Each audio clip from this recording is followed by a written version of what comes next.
Hello दोस्तों। मणिपुर राज्य आज के समय में भारत और म्यांमार के बॉर्डर पे स्थित है।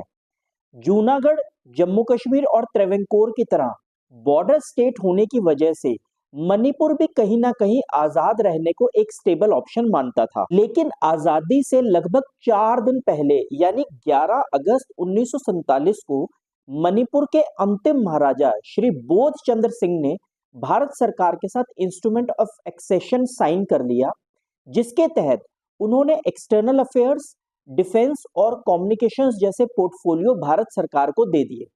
महाराजा को यह अधिकार दिया गया कि वो मणिपुर राज्य को अंदरूनी तौर पर अपने हिसाब से चला सकते हैं।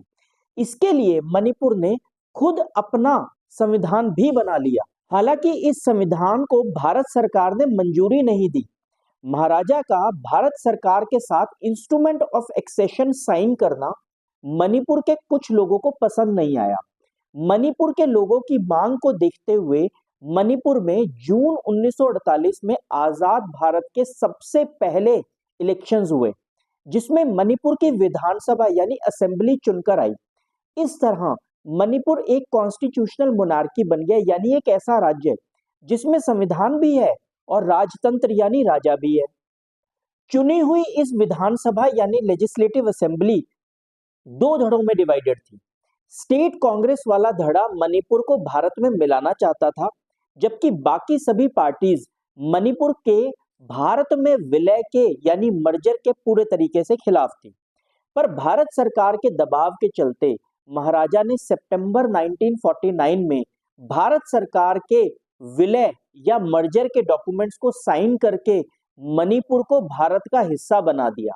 ऐसा करने से पहले उन्होंने अपनी लेजिस्लेटिव असेंबली यानी विधानसभा की राय नहीं ली और इस वजह से मणिपुर के कुछ लोगों में भारी गुस्सा हो गया। इस गुस्से का नुकसान आज भी झेलना पड़ता है। बहुत लंबे समय तक मणिपुर की आजादी की डिमांड चलती रही और कई गुटों ने इसी आजादी के लिए भयानक नरसंहार तक किए। आजादी के वॉयलेंस के चलते ही भारत सरकार ने मणिपुर को 1972 के अंदर अलग राज्य का दर्जा दे दिया। इससे कई गुट तो शांत हो गए, लेकिन कुछ ग्रुप्स आज भी आजादी के लिए लड़ रहे हैं और नॉर्थ ईस्ट की शांति के लिए एक बहुत बड़ा खतरा बने हुए। तो दोस्तों, आपको ये समझ आ गया होगा कि मणिपुर में आज भी इतनी डिस्टर्बेंसेस क्यों होती रहती हैं।